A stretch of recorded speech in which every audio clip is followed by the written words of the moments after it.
মন খারাপ হলে 3টা সূরা পড়তেন রাসূল সাল্লাল্লাহু আলাইহি ওয়াসাল্লাম। কয়টা?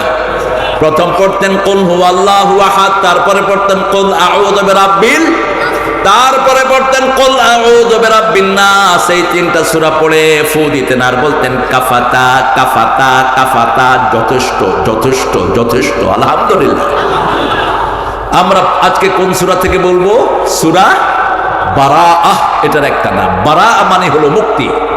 রাসূল সাল্লাল্লাহু আলাইহি ওয়াসাল্লামের কাছে একজন মহিলা এসেছেন। রাসূল সাল্লাল্লাহু আলাইহি ওয়াসাল্লাম জিজ্ঞেস করলেন, মা ইসমুকে, তোমার নাম কি? তিনি বললেন বারাআ। যে কাইফা আনতা বারাআ, তুমি মুক্ত হও কেমনে? আমরা সব সময় একজনের গোলামিতে ব্যস্ত, তিনি কে? আরো জোরে বলেন। যত বড় গোলাম তত বড় জান্নাত, ঠিক না ঠিক? গোলামি করবে যে জান্নাত পাবে। কার কথা? ফাদখুলি ফি ইবাদি ওয়াদখুলি জান্নাতি, আবার গোলামিতে ঢুকো, আমার জান্নাত নিয়ে যাও। কার কথা? সবচেয়ে বড় গোলাম মুহাম্মদ সাল্লাল্লাহু। তিনি বলতেন, ইয়া রব আনা আব্দুক ওয়া ইবনে আবদিক ওয়া ইবনে আমাতিক নাসিয়াতি ফি ইয়াদিক রাদিন ফি হুকমিক।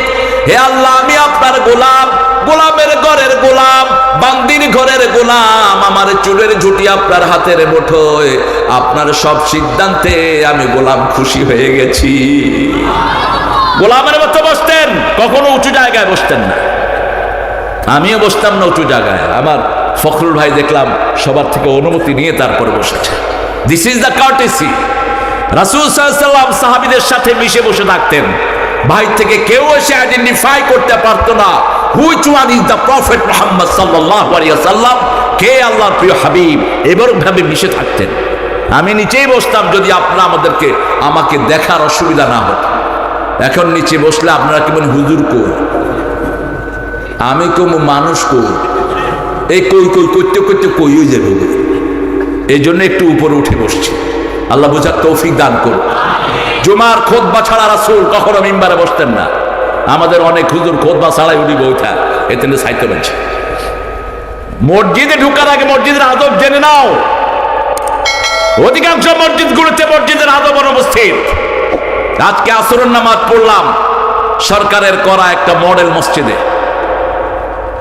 আসরের ওয়াক্তে মুসল্লি হয়েছে 10 জন, আমরা 5 জন সহ এই 15 জন মুসল্লি। একামত হচ্ছে, ইমাম সাহেব কিবলার দিকে ফিরে দাঁড়িয়ে আছেন। একামত শেষ, কোনো কথা নাই, আল্লাহু আকবার। অন্তত মেশকাতটা তো পড়বি। মেশকাত তো দরসে নিজামি মাদ্রাসার এটা প্রাণ হলো মেশকাত। অত্যন্ত মূল্যবান একটি হাদিসের গ্রন্থ। আমি বলি এনসাইক্লোপিডিয়া অফ হাদিস।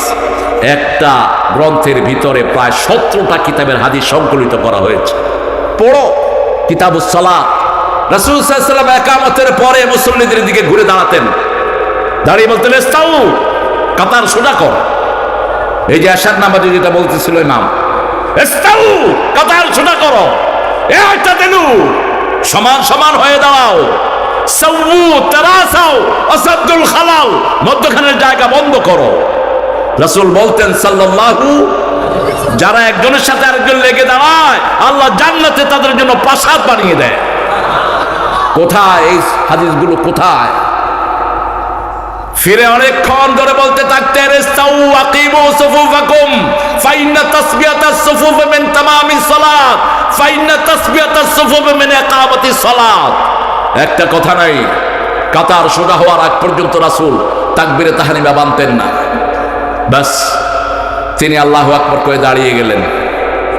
নামাজ শেষ, কিবলার দিকে ফিরে বসেছেন। অনেকক্ষণ পরে ঘুরে বসলেন, তাও বসেছেন আল্লাহ তার হেদায়েত দেখ।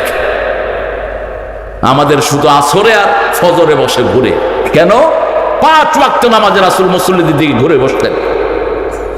সালাম শেষ আর কিবলামুখী হয়ে বসতেন না, সাথে সাথে কোন দিকে? মুসল্লিদের দিকে। আল্লাহ বুঝার তৌফিক দান করুন। আমরা মসজিদের হকগুলো যেন আদায় করতে পারি, আল্লাহ তৌফিক দান করুন। বারাহ, রাসূল মহিলার নাম চেঞ্জ করে দিলেন। রাসূল যখনই দেখতেন কোনো উল্টাপাল্টা নাম, যেমন একজন এসেছেন মাহজুন, দুশ্চিন্তাগ্রস্ত, রাসূল বললেন মিলাল আন আনতা মাসরুর, আজকে থেকে তুমি আনন্দ চিত্ত, তোমার দুশ্চিন্তাগ্রস্ত নাম হবে না। ওই জামিলা রেখে দিলেন, ওই বারা মহিলার নাম রাখলেন জামিলা। কি নাম রাখলেন? বারা মানে মুক্তি। এটা একটা ডিক্লারেশন অফ ওয়ার, বারাতুম মিনাল্লাহি ওয়া রাসূলিহি। কাফেরদের জন্য স্থায়ী নিষেধাজ্ঞা এই সূরাতে আল্লাহ নাজিল করলেন, তারা আর কোনোদিন কাবার সামনে যেতে পারবে না। আবার আল্লাহ রাব্বুল আলামিন এই সূরাতেই যুদ্ধের অনুমতি দিলেন।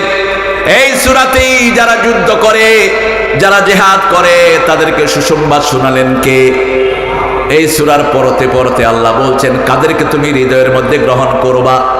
তোমার ভালোবাসার মানুষ যদি তোমার আল্লাহর চেয়ে, রাসূলের চেয়ে, তোমার বাপ, তোমার ভাই, তোমার বিবি, তোমার পিতামাতা, তোমার আত্মীয় স্বজন যদি ভালোবাসার হয়, ফাতারাব্বাসু, তুমি অপেক্ষা করো।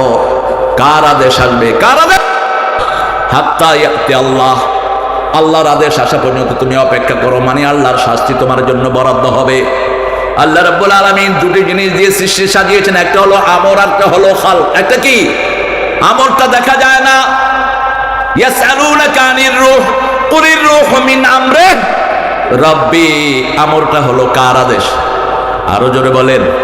আল্লাহর আদেশ দেখা যায় না, খালকটা দেখা যায়। আমাদের অ্যাপিয়ারেন্স, আমার মুখ, আমার চেহারা, আমাদের স্যারের চেহারা, আমাদের সভাপতির চেহারা, আমাদের প্রিয় তাই হুজুরের চেহারা আপনারা দেখছেন, কিন্তু আপনি ভিতরের রূহটা দেখেন না। রূহটা কার হুকুম? কার হুকুম? আল্লাহর হুকুম। কালাহমিল বাসারে আও আকরাব, চোখের পলক ফেলতে যত দেরি, তার চেয়ে 1000 গুণ দ্রুত আল্লাহ কাজ করে ফেলেন। তিনি যদি চান এক মুহূর্তে এই মাটির সব মানুষকে মেরে ফেলতে পারেন। ঠিক না ঠিক?